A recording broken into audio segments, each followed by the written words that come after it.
Bismillahirrahmanirrahim. Assalamualaikum warahmatullahi wabarakatuh. Waalaikumsalam warahmatullahi wabarakatuh.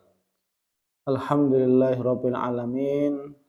Hamdan katsiran thayyiban mubarakan fih kama yuhibbu rabbuna tabaraka wa ta'ala wa yarda.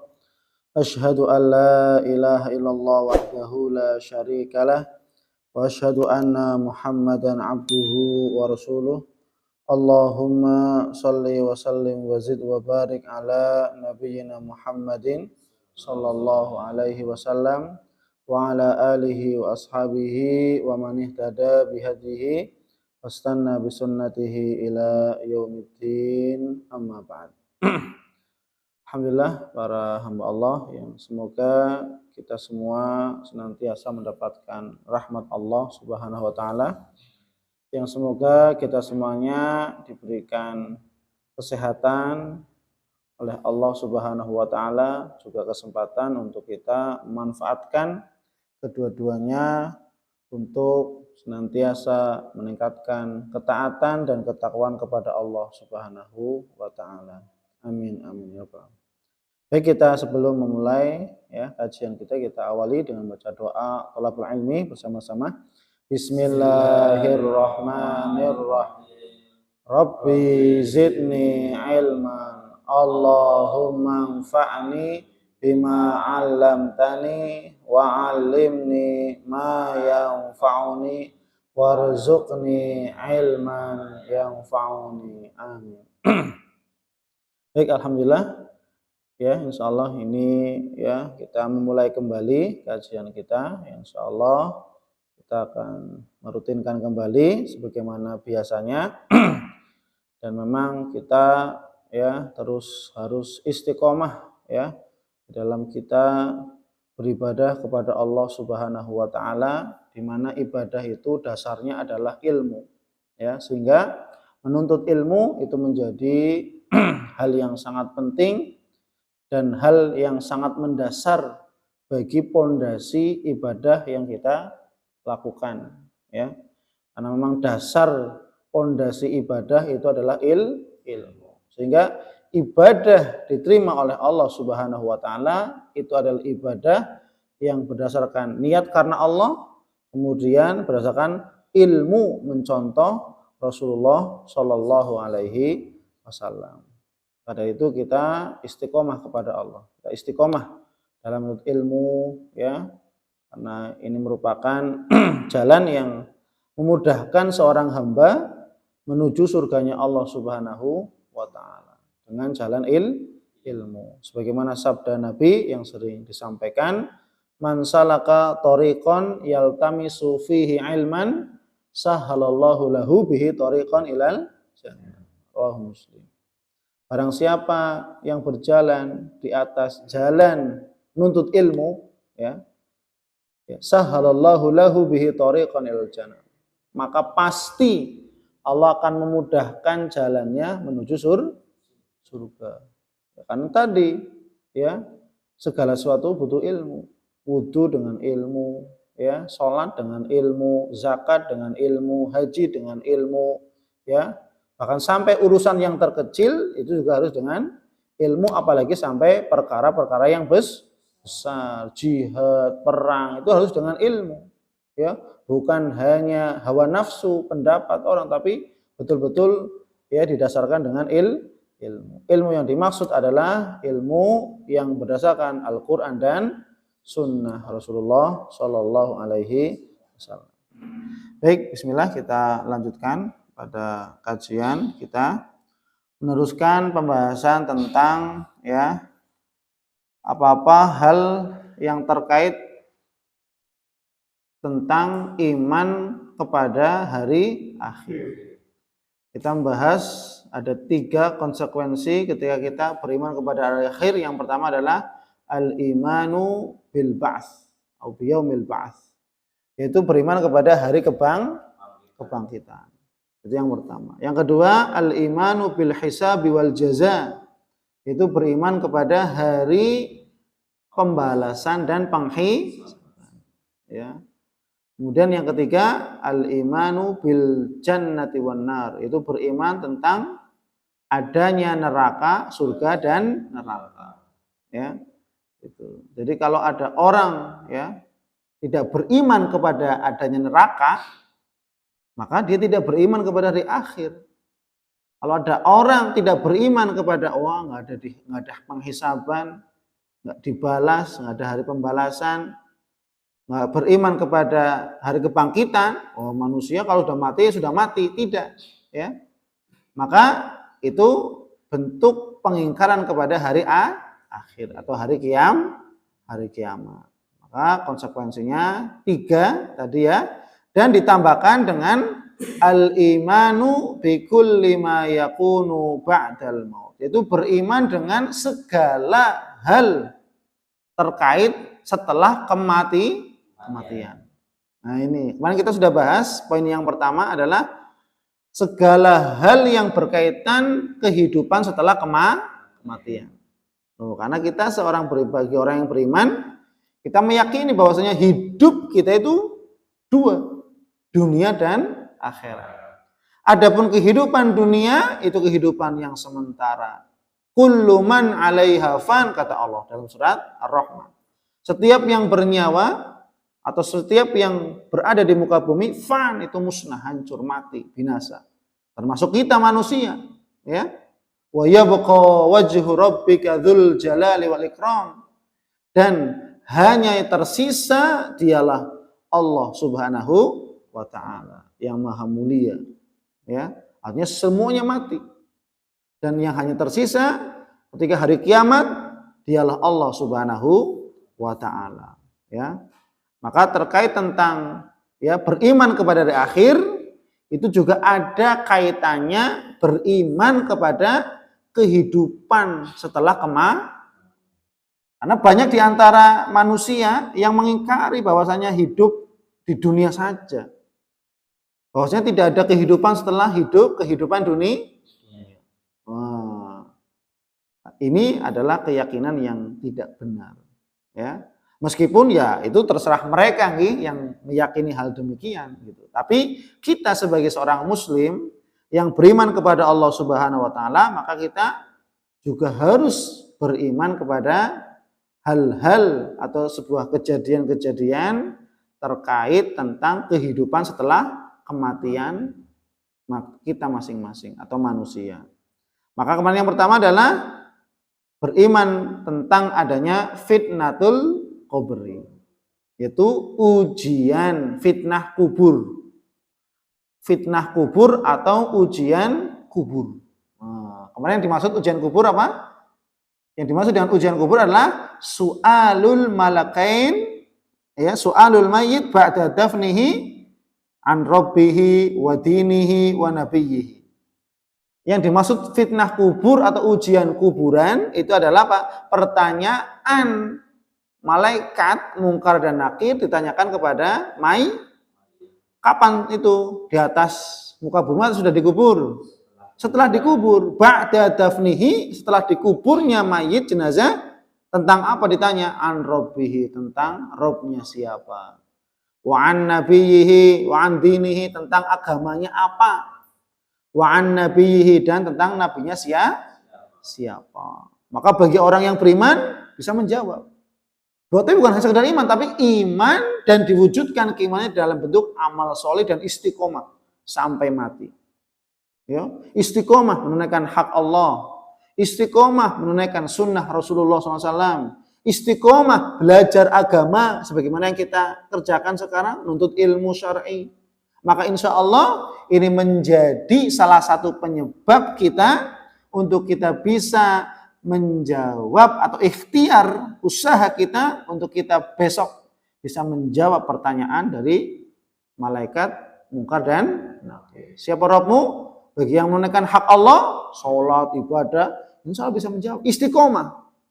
Siapa nabimu? Bagi yang mereka mengamalkan sunnah Rasul, bagi mereka yang mereka senantiasa mengambil petunjuk Nabi Muhammad, maka insya Allah ketika istiqomah mengamalkan sunnah, istiqomah di atas petunjuk Rasul sampai akhir hayat, maka insya Allah dia bisa menjawab pertanyaan, waman nabiyyuka, siapa nabimu? Nabi Muhammad. Kenapa? Sewaktu di dunia dia mengamalkan sunnah. mengambil petunjuk Rasulullah Shallallahu Alaihi Wasallam. Kemudian yang ketiga, ketika dia menunaikan hak agama, itu mempelajarinya, mendalaminya, memurojaah, mengulang-ulangi, ya, maka insya Allah ketika istiqomah dalam menuntut ilmu agama, paham untuk memahami agama Islam, maka itu menjadi ya sarana atau alat ya atau penyebab ya yang memudahkan kita untuk kita bisa menjawab pertanyaan wa madinuka, apa agama. Loh, kalau sewaktu di dunia nggak pernah ngaji, gitu ya, nggak pernah taklim, nggak pernah ikut kajian, tidak pernah mendengarkan tausiah, jauh dari masjid, nggak pernah sholat, nggak pernah ibadah, nggak pernah mengamalkan sunnah.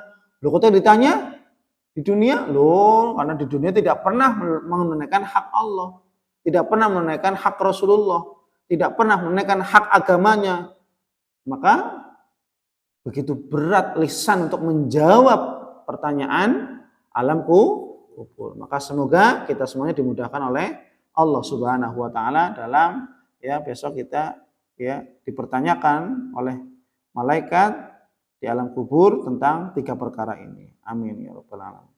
Baik, sekarang kita melanjutkan yang ketiga ya. Yang kedua, yang pertama dari fitnatul qabri yaitu ujian kuburan. Ini ujian yang sangat mengerikan ya, ujian kuburan. Kemudian yang kedua atau yang azabul qabri wa na'imuhu. Azabul qabri wa na'imuhu. Yang kedua adalah apa?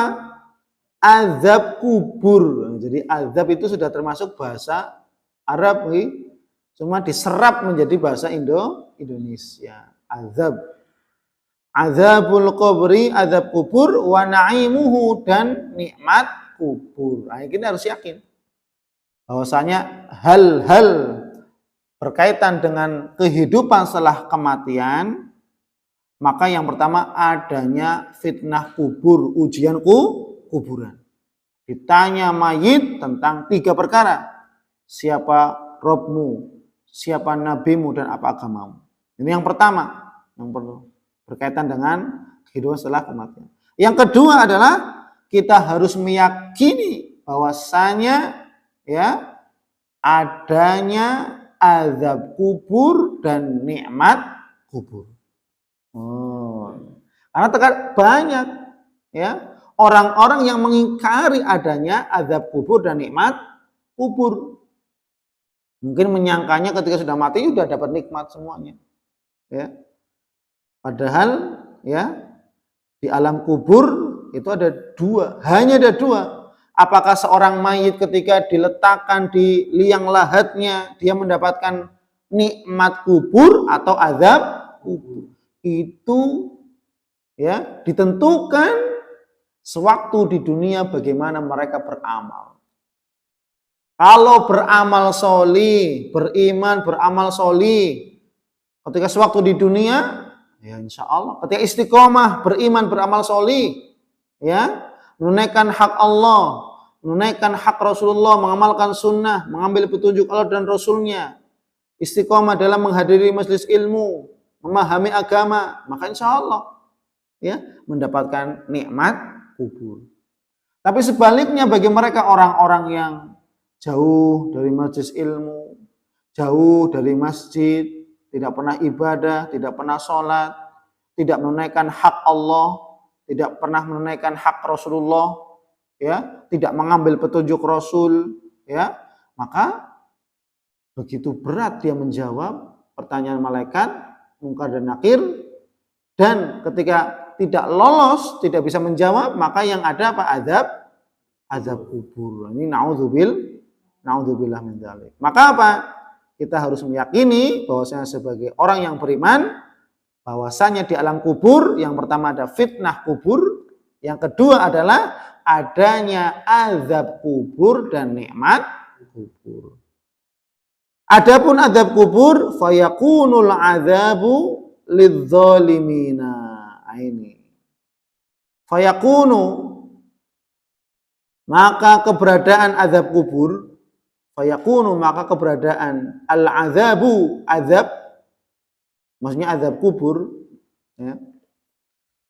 Fayakunu, maka keberadaan al-azabu, azab kubur, lidzalimina, bagi orang-orang zalim. Jadi azab kubur itu bagi orang-orang zalim, ya. Siapa orang-orang zalim tersebut? Minal munafiqina wal kafirina. Termasuk diantaranya adalah orang-orang munafik dan orang-orang kafir, ya. Termasuk juga orang yang dia, mohon maaf, muslim tapi berbuat kezaliman juga sama termasuk. Terlebih-lebih orang munafik dan orang kafir. Oh, ini lebih-lebih dahsyat azabnya, azab kuburnya.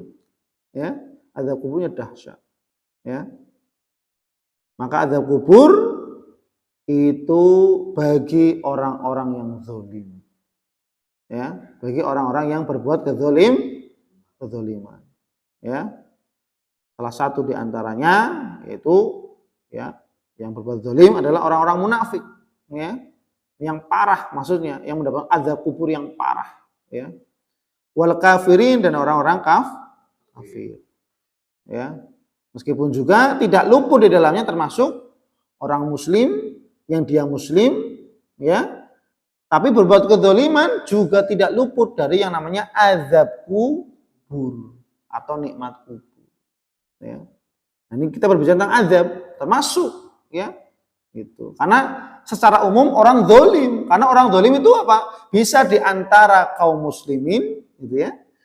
Bahkan apa? Yang lebih pasti lagi berbuat zalim ya orang munafik dan orang kafir. Ya, karena orang munafik, orang kafir, dia zalim kepada dirinya sendiri, tidak mau meyakini Allah sebagai Rabb-nya. Tidak mau meyakini Muhammad sebagai nabinya, rasulnya. Ini udah kezaliman yang sangat parah. Ya, itu. Ditambah dengan kezaliman akhlak, nih, mengadu domba, mengambil hak orang lain, ya. Ini semakin bertambah-tambah kezaliman, gitu, ya. Semakin bertambah-tambah kezaliman. Di samping dia ingkar, tidak mau, ini sebuah kezaliman, keingkaran. Tidak mau beriman kepada Allah, tidak mau beriman kepada Rasulullah. Ini sebuah keingkaran, sebuah kezaliman. Apalagi ketika ditambah dengan kezaliman yang sifatnya akhlak, ya. Tuh, kebersama zalim dan seterusnya, ini lebih parah lagi, ya. Maka tidak luput juga bagi mereka yang muslim lagi berbuat zalim. Maka tidak sepantasnya bagi seorang muslim untuk berbuat kezaliman, ya. Maka Allah mengatakan, inni haramtu zulma ala nafsi wa ja'altuhu bainakum muharraman. Allah dalam hadis qudsi berfirman, sesungguhnya aku mengharamkan kezaliman atas diriku. Kezaliman atas diriku, maksudnya diri Allah itu apa? Berbuat syirik. Janganlah kalian menyekutukan Allah dengan suatu apapun. Karena menyekutukan Allah itu sama saja perbuatan zalim. Padahal dalam ayat, ya, inna syirka la zulmun azim. Sesungguhnya syirik, menyekutukan Allah, itu adalah kezaliman yang sangat besar. Oh, kezaliman yang sangat besar. Ya. Itu kezaliman yang sangat besar, itu. Maka ya tadi tidak sepantasnya bagi seorang muslim berlaku zalim. Karena tadi Allah mengatakan, sesungguhnya aku mengharamkan kezaliman atas diriku wa ja'altuhu bainakum muharraman. Dan aku menjadikan kezaliman tersebut haram bagi kalian. Jadi kita tidak boleh saling berbuat zalim satu sama lain. Maka kita harus saling menjaga. Mata kita saling menjaga, telinga kita, lisan kita, tangan kita dijaga, kaki kita, ya, itu pikiran kita dari ide-ide untuk menghancurkan orang lain, membinasakan orang lain dan seterusnya. Ini termasuk pikiran-pikiran kezaliman, ya. Hati-hati yang kotor, berniat buruk, berniat jahat kepada orang. Ini termasuk niat-niat kezaliman, ya. pikiran-pikiran yang ingin menghancurkan orang dan seterusnya, merugikan orang, ini adalah pemikiran-pemikiran yang diwujudkan dalam bentuk perbuatan, tangannya mengambil hak orang lain, memukul kakinya dan seterusnya. Maka ini adalah perbuatan kedzaliman yang itu akan menyebabkan mendapatkan azab kubur. Ya. Sebagaimana Allah Subhanahu wa taala berfirman di sini, qala Allah taala dalam Quran surat Al-An'am ayat 93. Ini salah ya, bukan 23. Harusnya 93 ya. Allah Subhanahu wa taala berfirman, walau taro idz zalimuna walau taro idz zalimuna. Dan kalau seandainya kamu mengetahui, ya, dan kalau seandainya kamu mengetahui, ya, kamu mengetahui,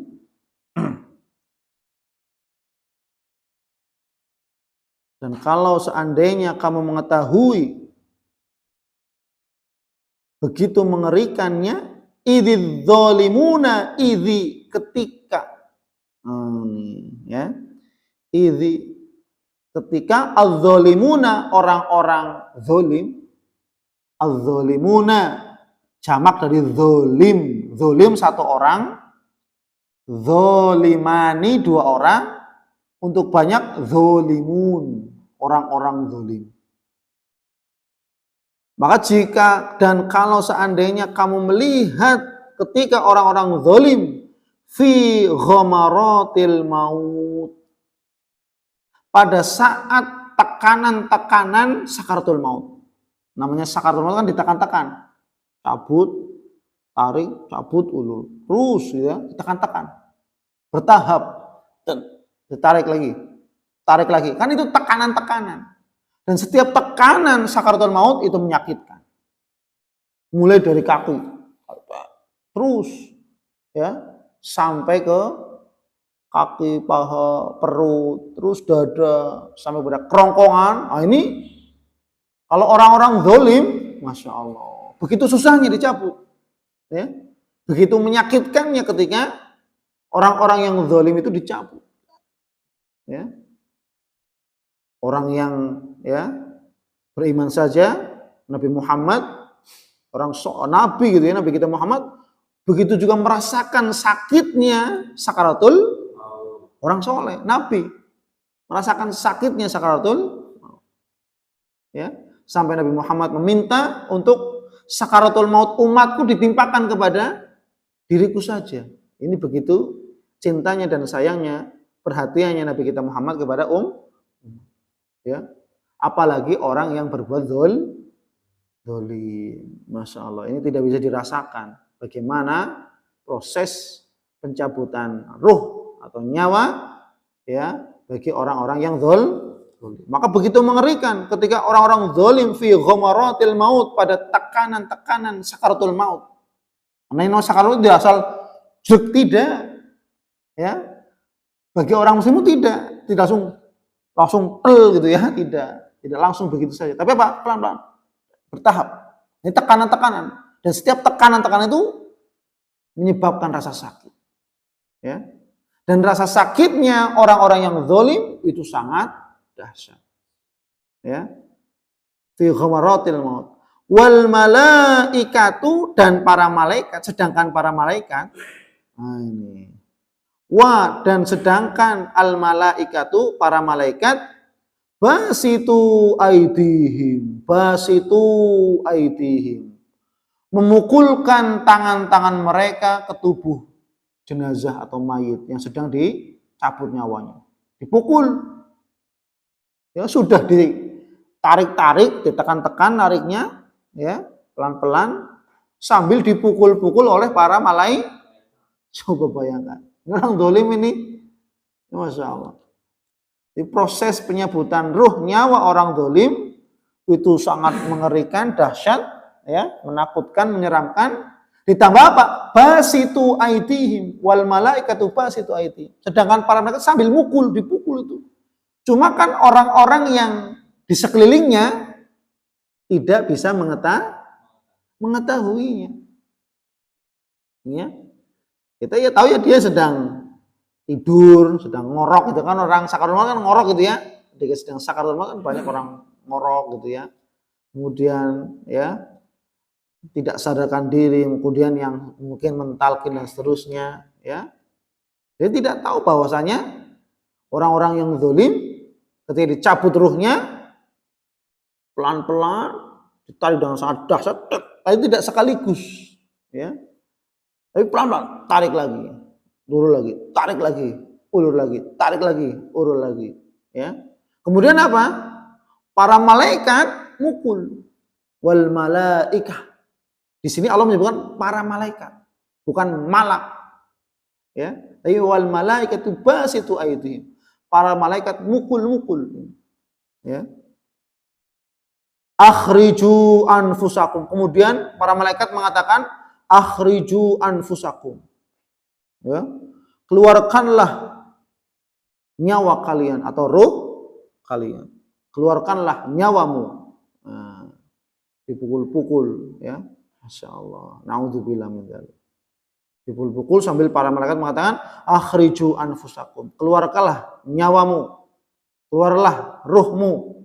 Ya. Al yauma pada hari ini, nah ini sambil mengatakan. Jadi ketika sambil nyabut ruhnya, malaikat sambil mengatakan, al yauma pada hari ini tujzauna, kalian semua akan dibalas, ya. Tujzauna, kalian semua akan dibalas adzabal huni, dengan azab yang sangat menghinakan. Masya Allah. Ketika hidup di dunia berbuat kezaliman, hina, ya. Ketika sedang sakaratul maut, mati pun dalam keadaan adzabal huni, dalam keadaan hina dan mendapatkan siksa yang menghina. Masya Allah, ya, naudzubillah. Ya. Pada hari ini kalian semua akan dibalas dengan azab yang sangat menghinakan. Bima kuntum, dengan apa-apa, bima dengan apa-apa, kuntum yang dahulu, ya, bima dengan apa-apa, kuntum yang dahulu kalian takuluna mengatakan, ya, yang dahulu kalian takuluna mengatakan alallah kepada Allah, alallah kepada Allah, ghairal haqqi, mengatakan kepada Allah ghairal haqqi, tanpa dasar kebenaran. Maksudnya apa? Allah mengatakan akan ada hari kiamat. Allah mengatakan dalam Al-Quran dan Rasul menyampaikan, kemudian diteruskan oleh para sahabat, diteruskan para tabi'in, tabi'ut tabi'in dan para ulama muballigh ustadz menyampaikan akan datang hari kiamat, akan ada azab kubur, nikmat kubur, akan ada fitnah kubur. Apa kata orang? Wah, itu kan hanya dongeng-dongeng belaka. Enggak mungkin. Orang sudah hidup mati ya sudah mati, misalkan. Ya, wis tahu ya. Kadang banyak orang yang ya sangat-sangat egois sekali ya. Yang penting duit-duitku, uang-uang saya yang maksiat, saya yang bertanggung jawab, saya yang dibakar di neraka. Masya Allah ya. Begitu meremehkan, menyepelekan urusan terkait neraka, azab kubur. Karena dia tidak mengetahui ya bahwasanya azab kubur saja itu begitu sangat menyakitkan dan mengerikan, apalagi azab neraka. Lu azab di dunia saja ketika dicambuk sama orang gitu ya, dipukul sama orang ya, ketika disiksa sama orang saja sudah sakit ya, dipukul ya sama orang ketika di dunia, dianiaya lah saja ya. Apalagi di sini yang menganiaya itu para malaikat khusus gitu ya, bukan yang orang sembarangan, malaikat khusus yang menyiksa ya. Bengis sekali ya. Makanya apa? Maka ini Allah menyediakan azab yang menghinakan. Kenapa? Karena sewaktu di dunia mereka mengatakan, "Loh, ya hidup dunia kan nyantai lah. nggak usah ibadah, ada kubur ya biar saya yang hadapin dan seterusnya. Ya, ungkapan-ungkapan ini yang taquluna 'alallahi ghairal haq. Mereka mengatakan kepada Allah tanpa dasar kebenaran. Padahal Allah mengatakan dengan benar dalam Quran dan Sunnah Rasul.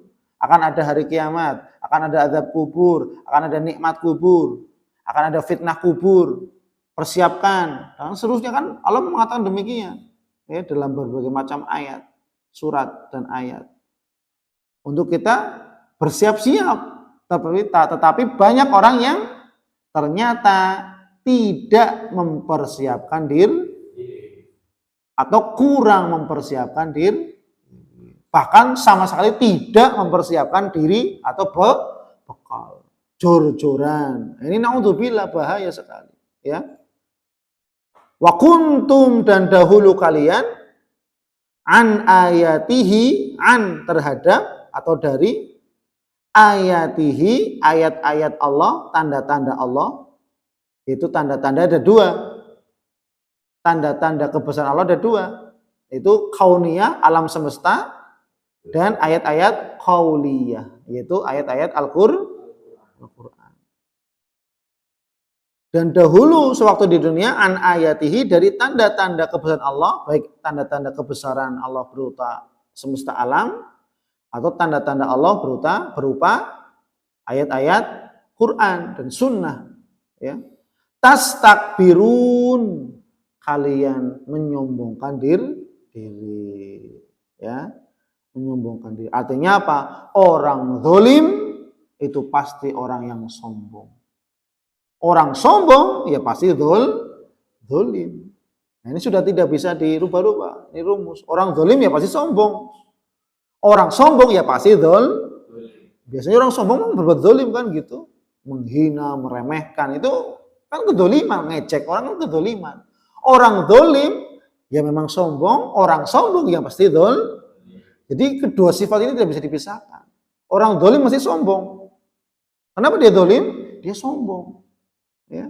Kenapa dia sombong? Pasti orang sombong berbuat zalim. Ya, ini ya, ini terkait dalil ya, yang menjadi dasar bahwasanya adanya azab kubur dan nikmat kubur. Quran surat Al-An'am ayat 93. Ini ya, bahwasanya ya orang-orang zalim pada saat sedang sakaratul maut, penekanan-penekanannya ya, maka kemudian malaikat pun sambil memukul badannya yang tidak diketahui oleh orang-orang yang di sekeliling mayit tadi. Ya. Kemudian mengatakan akhriju anfusakum, keluarlah nyawamu atau ruhmu.